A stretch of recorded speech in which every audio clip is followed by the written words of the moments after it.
everyone. Thanks for joining us here on KXAN Live. I'm your anchor, Esmeralda Zamora, and today we have our Simple Health segment with KXAN's Jose Torres. Jose, thank you for joining us. How are you doing today? I'm doing great. How are you doing, Esme? I'm doing good. It's still chilly, but we're getting through it. Yeah.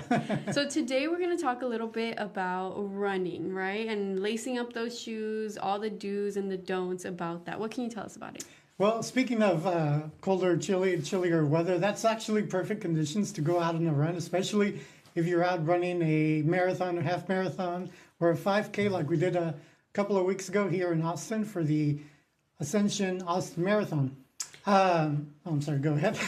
And a lot of people joined us on that marathon, right? Or joined the runners. More than 23,000 people showed up, and they were part of, again, the marathon, the half marathon, and then the 5K. I think we have some video of that if for people to see. It was magical. I was there. There was magical stuff. Fireworks. There's always like a pep talk speech there from some of the organizers there. And it was a degree.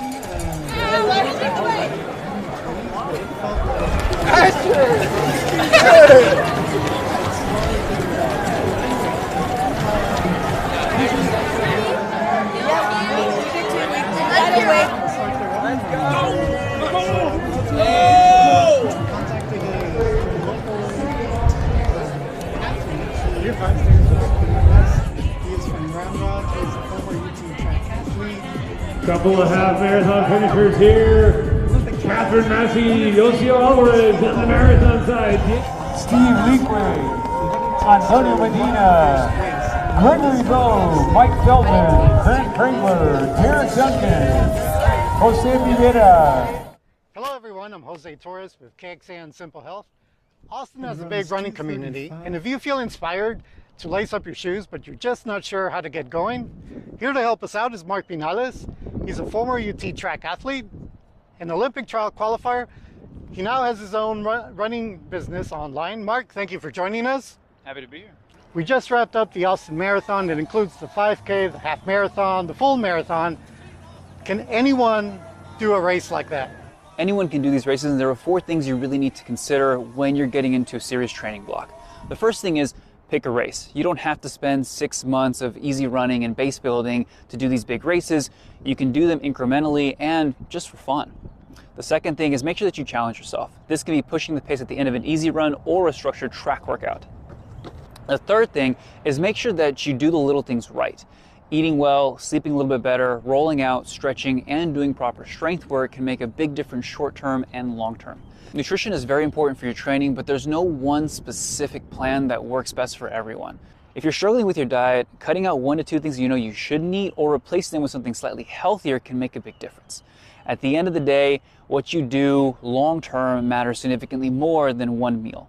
So if you feel like you want to treat, enjoy yourself. But the biggest things you need to make sure you're doing is you feel fueled during your workouts, you're feeling well after your workouts, and you're hydrating well with water and electrolytes. If you're trying to pick your ideal race and you've never run before, I would start with the 5K, then work up to the 10K, then half, then marathon. If you've done some type of sports in the past, or if you're naturally athletic, you can jump straight to the half marathon or marathon within a 4 to 6 month time frame. When choosing a race, it's very important to understand the course. If it's a little bit hilly, you're gonna have to back off your paces a tiny bit, and if it's flat and fast, then that gives you the opportunity to open up. But being in Austin and Texas, it could be hot, windy, cold, raining, snowing, you name it. So make sure that you adjust paces accordingly for race day. At the end of the day, with any race that you run, the first half of it should be fairly controlled. The next 25% should be a little bit challenging, require a little more focus, but you shouldn't be pushing all out. And then if you feel good, then you can really start to work hard the last 20, 10, 5% of the race. All right, Mark, thank you for joining us. If people are interested in working with you, how can they do that? Best way to do it is to go to our Instagram pages. There's an application link in our bio, and I'll reach out shortly to work with you. Awesome. Thank you. Thank you.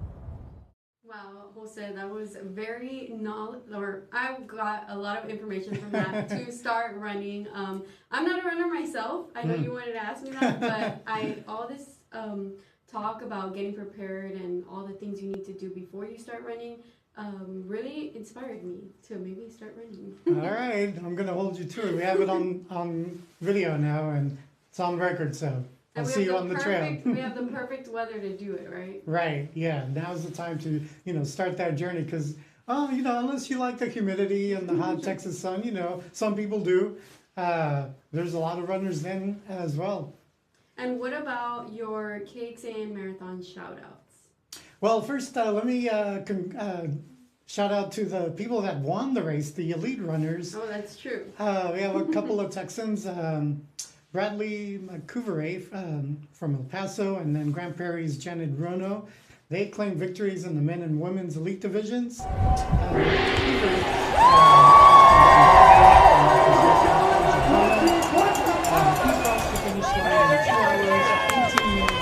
That's 26.2 miles that he did that. Jenna Bruno, she's from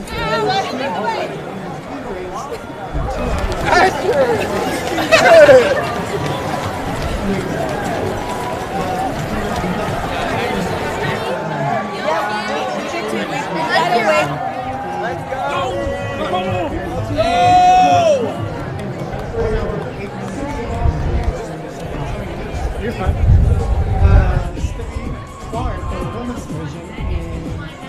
Couple of half marathon finishers here. Catherine Massey, Yosio Alvarez on the marathon side. Steve Leakley, Antonio Medina, Gregory Bowe, Mike Feldman, Trent Kringler, Terrence Duncan, Jose Rivera, Juliana.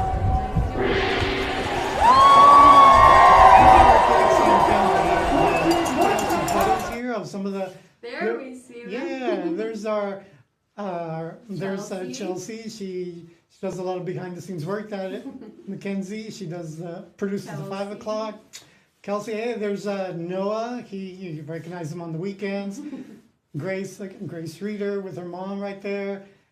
Chelsea again, and then Mackenzie, she produces the 5 p.m. and then Kelsey, she does some digital work. And yeah, they were out there. Mackenzie and Kelsey, they did the 5K. Chelsea did her first half marathon, and Noah did his first full marathon.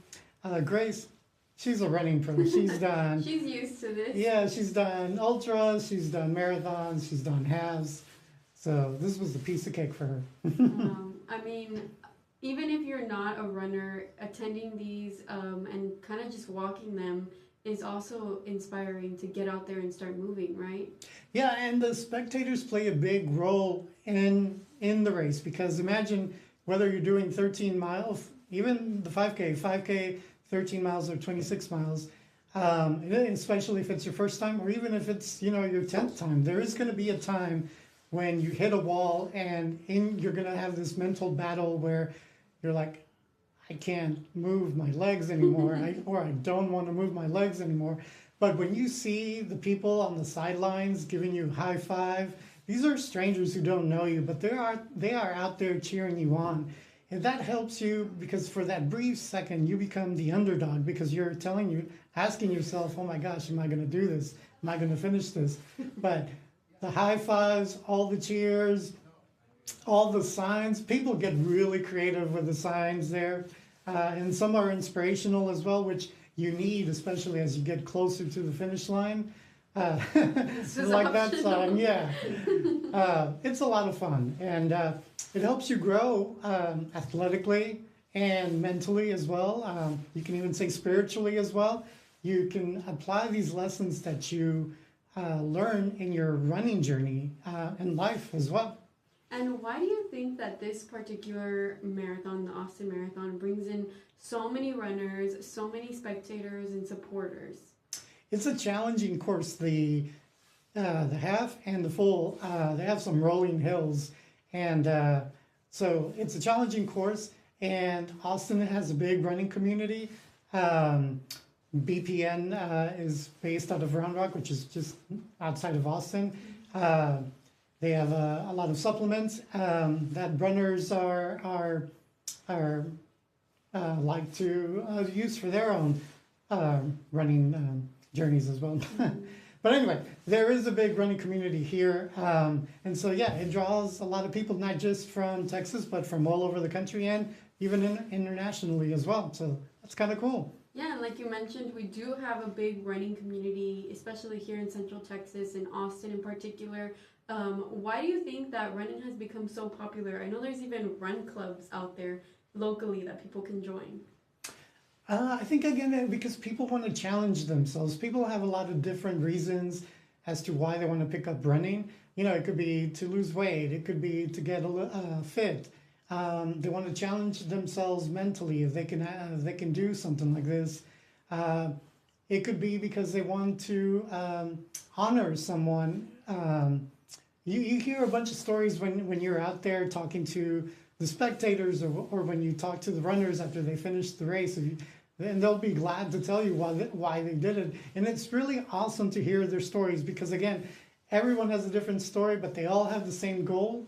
And it's very inspiring just to hear those stories. I know, and I'm sure that we will have more runs coming up here in Austin, and I'm definitely going to go and first be a spectator, get inspired, learn how to lace up my shoes, and then start joining in on the fun. Yeah, the next big running event in Austin is the Cap 10K, the Austin Cap 10K, 6 miles. It's in April 6th. 6 miles, you can walk it. So, you know, you can walk, jog, or you can walk the whole thing. A lot of people do that. It also draws thousands of people to do that race. I think it's the largest 10K in Texas. Wow. It's a lot of fun. And then there's always something after the race. Like for the Cap 10K, I believe there's like a little mini festival at the finish line. Wow. Yeah, so there's benefits.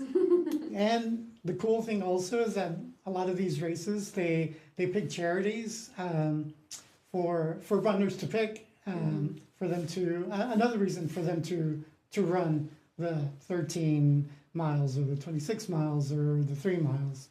Always having a purpose helps you speed up the process, right? Right, and you're reminded of your why when you're hitting that wall. Yeah. Well, you do have an article right now that is on our website, and I wanted to show it. Can you talk to us a little bit about what this article is about? Yeah, so like you heard just a little bit from Mark Binales, he walks us through 4 easy tips if you are inspired to start your running journey, or maybe you need a little bit of guidance.